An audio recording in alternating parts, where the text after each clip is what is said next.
Hello everybody, Sam here, and today we're going to talk about Perelandra.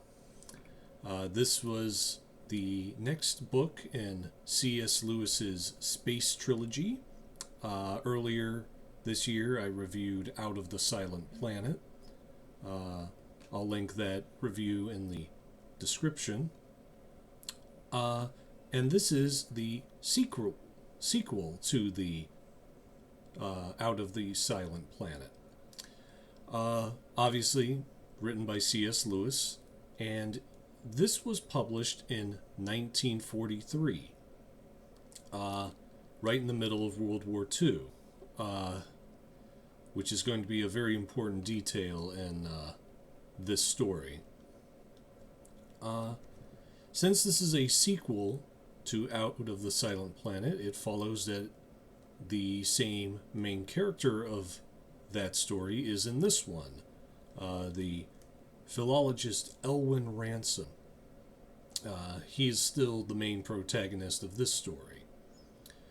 However, in this story, instead of being shanghaied to Mars like he was in the first tale, in this one, Ransom is actually recruited by Oyarsa. And Oyarsa was the Martian angel who ruled over Mars. Of course, it was called, something else. What was the name of it? Malacandra. Malacandra was the official name of Mars. So Oyarsa comes to Earth and asks Ransom to go to Perelandra, which is Venus in our vocabulary. And he's sending him to Venus because he wants Ransom to prevent a great evil from taking place. And he puts Ransom in this container, and he goes off through space to Perelandra. And when he arrives, Ransom learns that Perelandra is primarily a water planet. It's covered with like these floating islands, and there's only one like solid landmass. But he learns that this place is a paradise, and it's a wonderful place filled with lovely creatures. But it's a world that's at risk, and Ransom has to figure out what the evil is and find it to stop it before it taints the innocence of Perelandra. So that's the main setup for the story. There's this nice illustration of all the creatures on there. This illustration was the one that was on the original cover of the book. Unfortunately, this edition did that sort of lame modern day thing where they make they put the actually great artwork in like a little blurb and make the rest of it just a solid color, and it's like, that's not very cool. I much prefer the paperback editions that actually show this original artwork. I got into this story because I read the first book of the Space Trilogy, Out of the Silent Planet, and my library happened to have a copy of Perelandra, so I figured, well, why not follow up on that?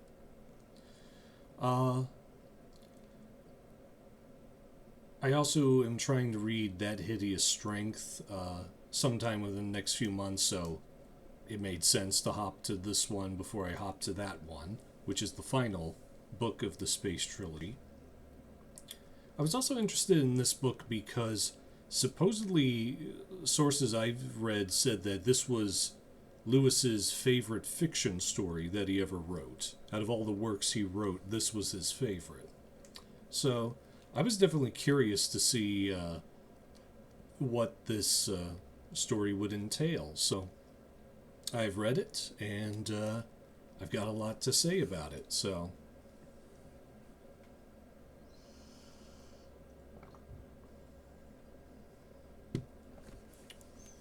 So, I'll first start off with my criticisms of the book.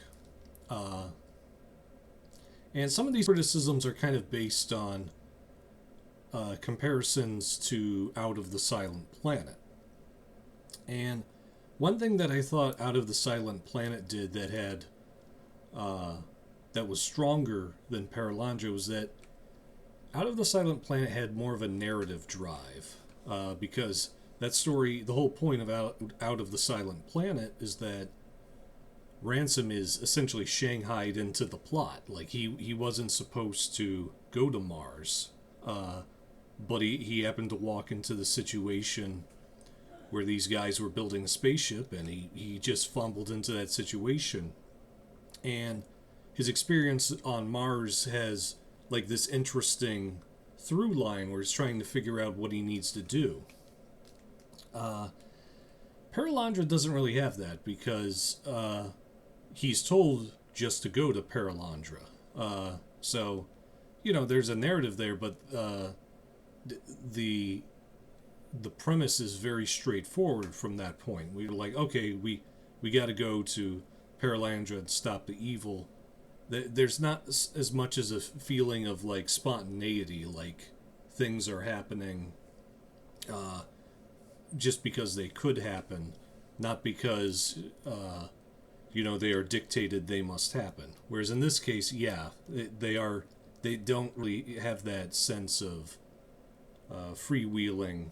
Like, there's a sense that everything's kind of foretold in this, and it's just not as much fun, especially because when he lands in Perelandra,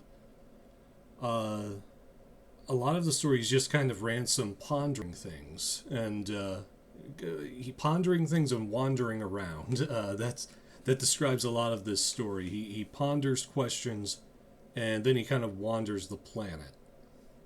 I think the last third of the book, a lot of it is just him wandering the one fixed part of the land that that's on Perelandra, and it's mostly an exploration experience. It's like, So, and to a certain degree, there was a lot of that in Out of the Silent Planet too, but he had more characters to bounce off of, and there was sort of this true sense of discovery, because how are you going to experience going on a walking tour in Britain, and then all of a sudden you're kidnapped to Mars? Like, there's this sense of, there's some interesting things to learn and experience. But again, since Ransom has already gone to another planet, the sort of wonderment of Perelandra, it's not as strong because Ransom's already experienced this. And it just doesn't feel like it has as much direction, even though ironically in this story, Ransom does have a stronger goal, but it seems like Lewis has a little trouble staying focused, or he's more interested in, like, these philosophical quandaries, which, okay, that's pretty on brand for CS Lewis, but it doesn't quite work in terms of interesting fiction. And I want to circle back to what I said about how Out of the Silent Planet, Ransom had more characters to bounce off of, because that's another problem with this story, is that there are, aside from all the creatures who don't really talk, there are only 5,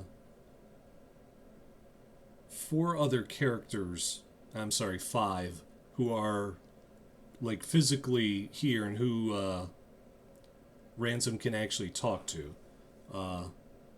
There's Oyarsa, the Martian spirit, Perelandra, the Venusian spirit, the lady, the king, and the evil. I'll leave it there for now, but there's only 5 characters And that was not the case in Out of the Silent Planet. There were all these different races and different characters that Ransom could talk to. And it just... and the whole point of the story is that they're only... A bit of a spoiler, but it's meant to be sort of an Adam-Eve situation where the lady and the king are the only two people that are supposed to be on the planet and are, like, cognizant and thinking in the same way humans are. So when you really only have two characters on this world, that makes it feel very barren and lifeless, which is ironic because it isn't lifeless. It's filled with a bunch of fascinating islands and creatures, but because Ransom can only interact with a couple of them, that means Lewis is kind of pigeonholed into talking to just these couple of characters, and the interactions become kind of repetitive because the characters don't really quite understand what's going on with Ransom, and Ransom doesn't know what's happening with them. There's a bit of a communication breakdown because even though Ransom knows the language, the Perelandrians sort of think about things in different ways, like the Malacandrians did. But it kind of becomes a spinning wheel where Ransom and later the Evil try to explain these concepts to the Perelandrians, but it doesn't quite work because they don't have the same point of reference as mankind does. So they just, there's not many people who interact with them, and the interactions get kind of repetitive after a point. So that was kind of a thing I enjoyed more in Out of the Silent Planet than this story. And that kind of ties in the other thing. Out of the Silent Planet had much more of a variety in the races of the aliens and the creatures. Because you had the three different races in Malacandra. Here there's only one race of cognizant beings. And then you have all the creatures like the dragons and the fishes. And it's kind of like, yeah, it's nice to see all these creatures, but the lady and the king, who are the only two cognizant human-like figures there, they look like people, like green. They're green, and I think they're a little bigger than us humans, but that's all there is. They're just green people, essentially. So you don't really have that creative design of the aliens that Lewis had in the last one, which I think is kind of a letdown. Oh yeah, this was a big one. I wrote this one down. Is that the finale really drags in this story, because the whole point, I'm trying to word this in ways that won't spoil it, but essentially, here's how I wrote it down in my notes. The finale goes like this. Ransom fights against the evil. Then he chases it. Then he fights it in a cave. Then he climbs out of the cave. The evil follows him up the cave and he fights it one more time before he defeats him. Then, for a period of several weeks, possibly even months, he wanders out of the cave into the mountains to the final location where the king and queen are, and there's this long ceremony that takes place. And I know it sounds weird the way I've worded it, but it just sort of drags on, that whole final act. And in between all those times, you have these like philosophical ponderings by Ransom and the evil, and it just drags out. Again, I'm going back to Out of the Silent Planet, but that one felt a lot more brisk And it was, because I looked at it. Obviously, this is a different edition compared to the paperback of Out of the Silent Planet, but every edition I saw of Out of the Silent Planet was always shorter than Perelandra.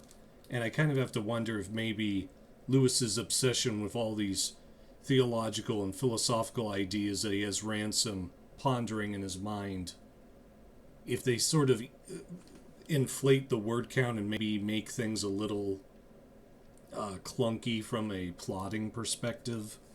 But the thing is, even during these this long finale, it's not as much that there's a whole lot of philosophical ponderings. There are some, but it's more just it's just drawn out. Like it just goes on way longer than it feels like it needs to, and it was kind of Out of the Silent Planet. I never felt like I was bored reading it. Towards the last couple of chapters of Perelandra, I was getting a little fed up with how long this was going, and I was like, okay, all right.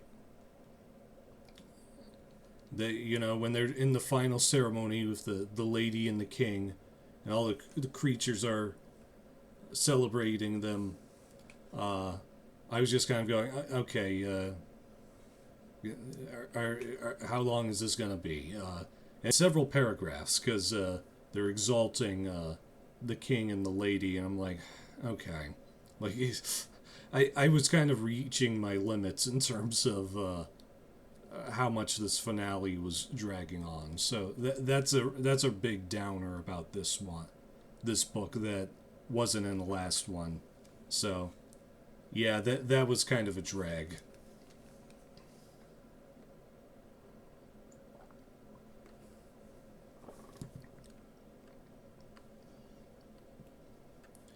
Now, with all that being said, there were actually a lot of good things about Perelandra.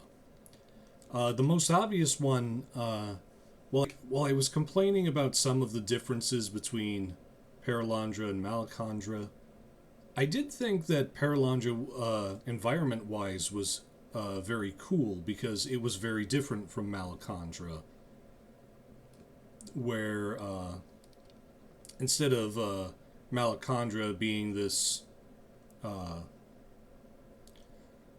having lesser gravity and having these like wonderful hills and mountains, Perelandra is just mostly water, and it's all these islands, and they ride these ginormous waves that go up hundreds of feet, and you have to stay on the island and hope you don't get thrown off.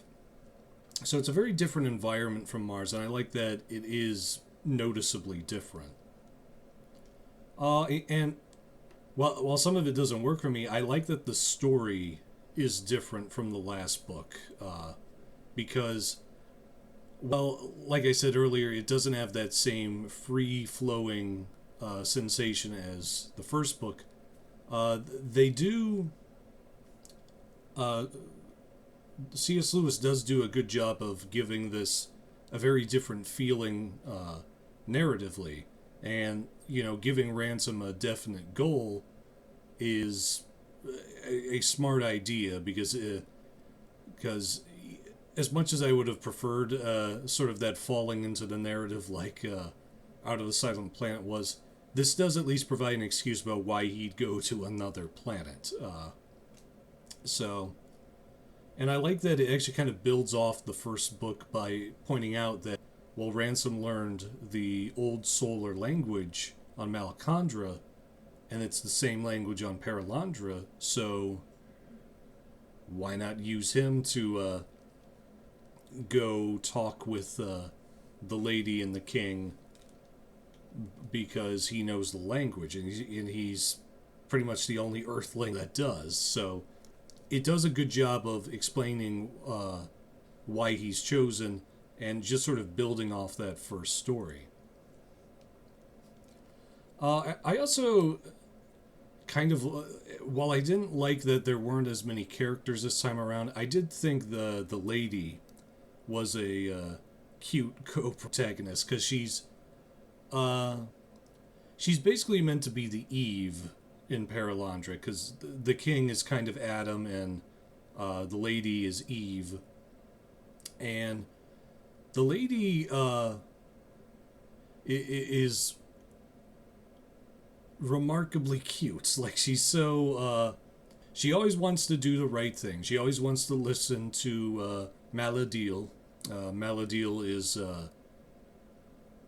essentially Jesus. In this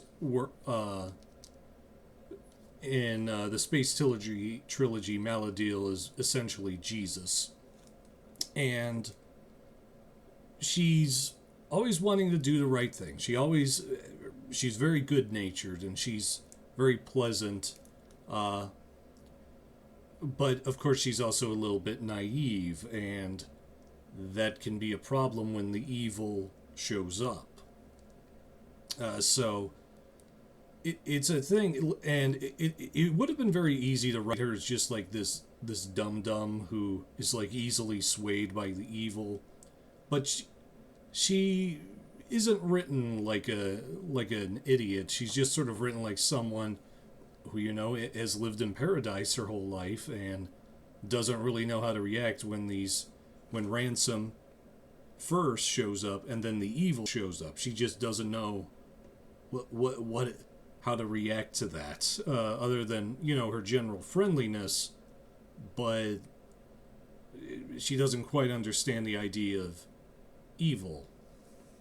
So that was a very cool character writing by Lewis. Now I keep saying the evil for the villain who shows up, but I'm gonna have to spoil this element, and it's not much of a spoiler because every single promo I see for this book online lists this character's showing up. It's Professor Weston from the first book, Out of the Silent Planet. Professor Weston was the one who shanghaied Ransom the Malacandra. They both got sent back to Earth at the end of that book, and he shows up again in Perelandra. And he shows up a very different character than who he was before. He has a very interesting development because because in the first book he was like this very utilitarian guy. He had this mindset, we have to learn space travel so man can go to the stars and keep on living no matter what. And he saw no use in spirituality. He was a very utilitarian guy. But he returns in this story sort of accepting spirituality, partly because the experience he has on Mars kind of makes it clear that spiritual elements exist in this universe. But while he's accepted the spirituality, he's also fallen to demonic possession. Again, not much of a spoiler because every promo I've seen of this book online lists that element of the demonic possession. So he's a very interesting character, and I actually like that the story is kind of unclear about whether Professor Weston is possessed by a demon. It's even suggested it might be the devil himself, but at the very least a demon. And they keep it kind of vague whether Weston accepted the possession by this demon, or if maybe he was merely chosen because he had spaceship technology and the devil wanted to infest Perelandra, and by possessing him he'd be able to go do it. But it doesn't really answer whether he became possessed willingly or if it was very unwilling. There's suggestions of both throughout the story, and I like that it's not entirely clear what the case is there. because it adds a nice little bit of ambiguity to Weston's character. And I also like the fact that Ransom kind of has mixed feelings towards Weston in this book. Like, he recognizes Weston's situation of demonic possession and pities him for that, and he respects him as a scientist. I mean, nobody can just build a spaceship by themselves. But he also kind of goes forward knowing, all right, I'm going to have to stop him at some point, and, you know, kind of wrestling with that idea of, like, oh, how am I going to take care of this guy? And there's also some actually pretty creepy moments in the story with Weston. Like, there's this... I didn't think Lewis was going to go to this, but he shows this graphic moment where the possessed Weston is slaughtering all these animals on the beach. And Ransom remarks that he looks like a deceased corpse.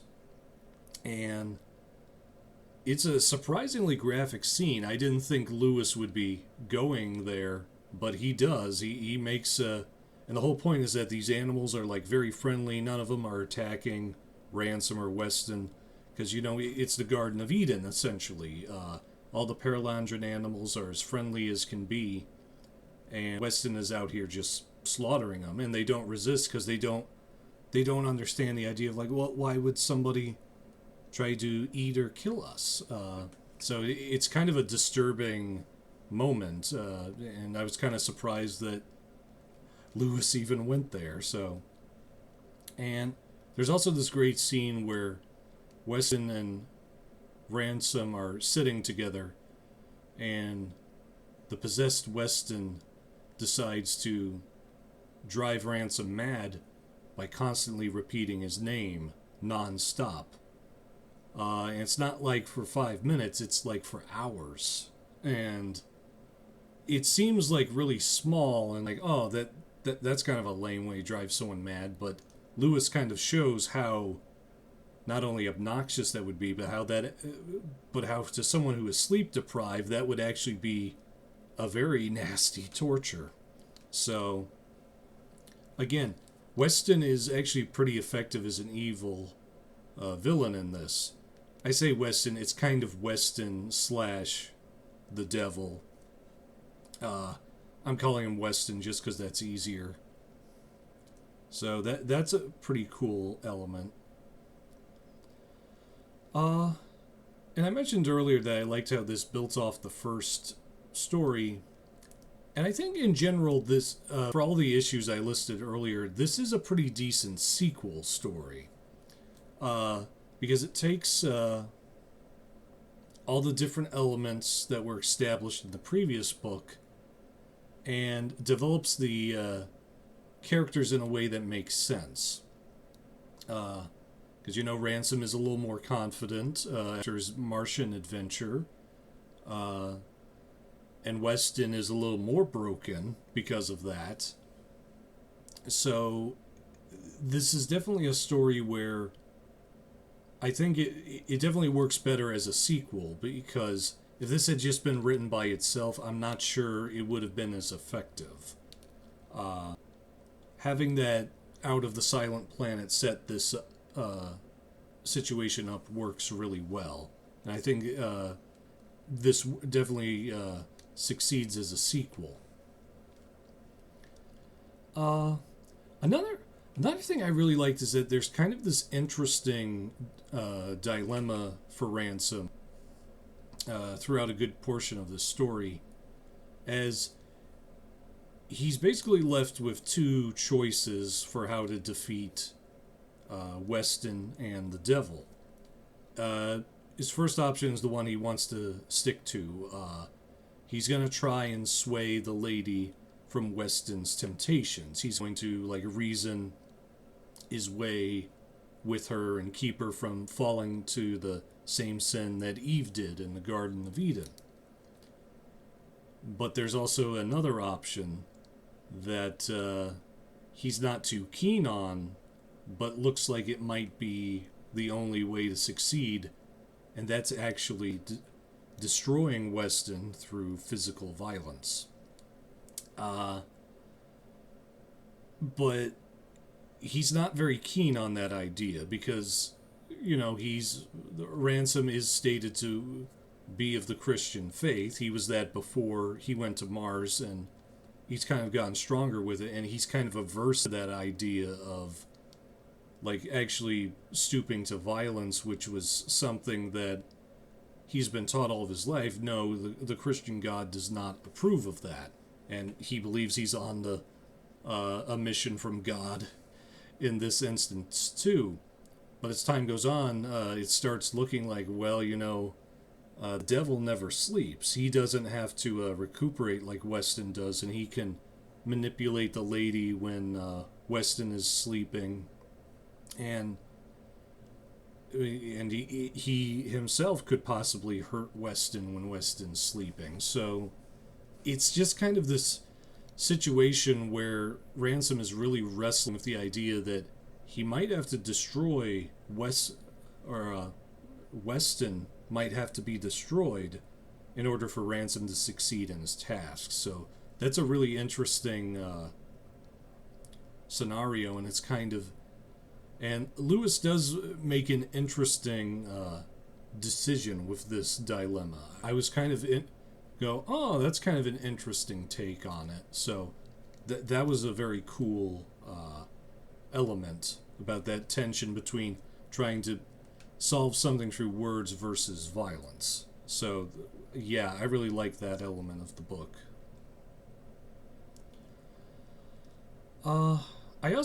I mentioned earlier that this book was published right in the middle of World War II. And this element is actually a very big part of the book because I'm calling it subtext, but it's almost not even subtext, where Ransom is of the opinion that he has to fight the evil on Perelandra because he does not want something like World War II happening on this beautiful world. He wants to try and prevent the thing that is currently ravaging his home country and a good portion of the Earth from that ever happening on Perelandra. And it's a very interesting idea that it gives Ransom's mission a bit of weight, because he knows, well, if I can't stop the evil here, in a couple thousand years, maybe there'll be a second World War raging on Perelandra. So, and I looked it up. Apparently, Lewis was actually doing radio broadcasts in Britain at the time, talking about Christianity and sort of trying to keep the British morale up. And I kind of wonder if maybe this was his other way of sort of trying to keep morale up, sort of showing this idea of an Eden, if an Eden could possibly be saved, rather than falling to sin like our Eden supposedly did. So, when you know that element of the book, it does add a very strong subtext to it.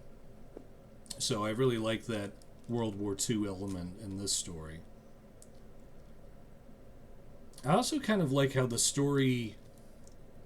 this isn't really a spoiler, because I'm not going to say the context of why he's doing this.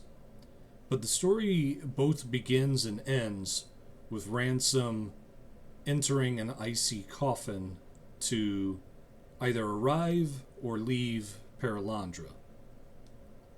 And I thought that kind of interesting, because there was this... It kind of presents this idea of death and resurrection that's present throughout the story, which is fitting because it's a Christian theological work. But that little element of like him entering an icy coffin and being taken out of it has a nice little parallel with Christian ideals, so I really enjoyed that. I also liked, while I complained about the alien races not being particularly unique. The intelligent alien races. The actual like creatures in this story are pretty fun because they have Perelandra has mermaids. They have these very colorful birds. They even have dragons, and one kind of acts like a dog towards Ransom. And C.S. Lewis had a background in medieval studies, and like I said, you can't really see the artwork for this, but looking at this cover and reading the descriptions of these dragons and these other fantastical creatures, I go, oh yeah, C.S. Lewis definitely had a background in medieval studies, because a lot of these really seem like animals and creatures that would have been talked about in like an old medieval text. So that was very cool to read, and his the creature designs were actually very fun and interesting. So I really enjoyed that.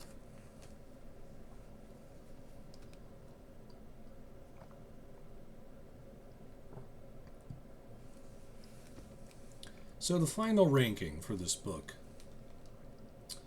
This was kind of interesting because I had, like I said, I had issues with it, particularly with that finale. But it was kind of that.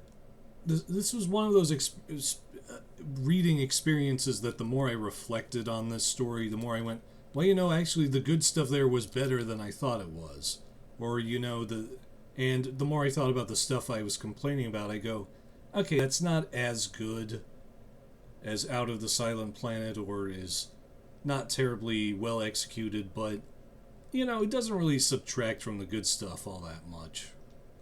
And yeah, as I kind of thought about it more, the more I kind of enjoyed Perelandra more once I sort of thought about it and sort of was thinking about what it was going for. So my initial gut instinct was a 3 out of 5 stars. But the more I thought about it, the more I went, no, I'm going to give it a 4 out of 5 stars ranking. As I said, I rank on the 5-star system, 0 out of 5 being the worst, 5 out of 5 being the best. I would say this is a 4 out of 5, which is in my parlance, that is a good book. It is a strong literary work, and it's very effective at what it tries to convey. And like I said, while it is a bit overlong, and I think it can be pretty dull in some places, especially that finale, I think it does do a good job of expanding the ideas of Out of the Silent Planet, and it does show a sort of unique situation in the universe, where this idea that maybe the Garden of Eden was not the only Garden of Eden. Maybe there was an entire planet that was an Eden. So, yeah, I enjoyed this. Definitely recommend it to anybody who's a C.S. Lewis fan.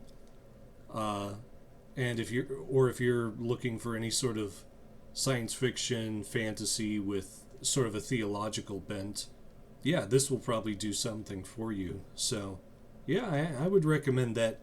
I would not, if you're more into like the pulp stuff that I talk about it, pulp a fair amount. This is not really that. This is definitely a cogitating story. Like, there's a lot of cogitating and thinking about philosophy and religion. So if you're not really into that, you're probably not going to enjoy this as much. But if you are into it, I would highly recommend this book. So, yeah, this one gets a recommendation from me.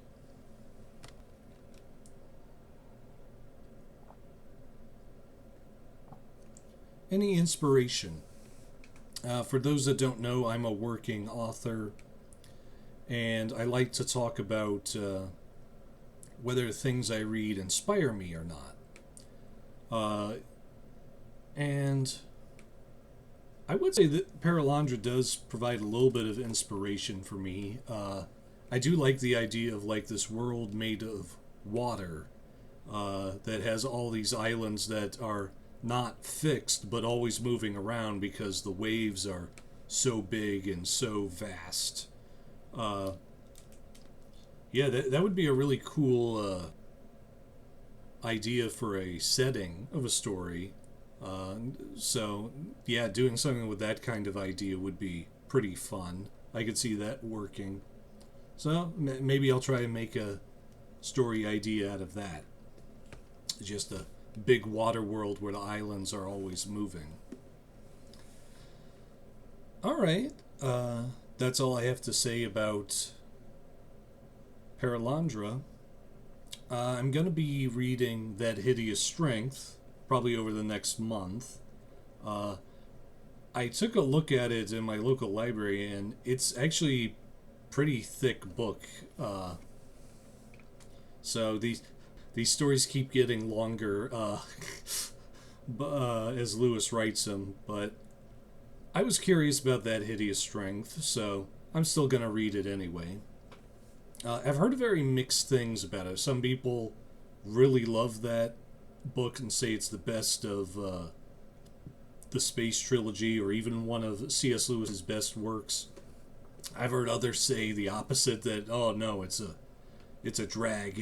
It's no good. It's a weak ending to the Space Trilogy. So it's had a lot of reaction. So I'm going to be curious about how I respond to it. So stay tuned for that in the coming months. And yeah, that's where I'll end this. And thank you all very much for watching.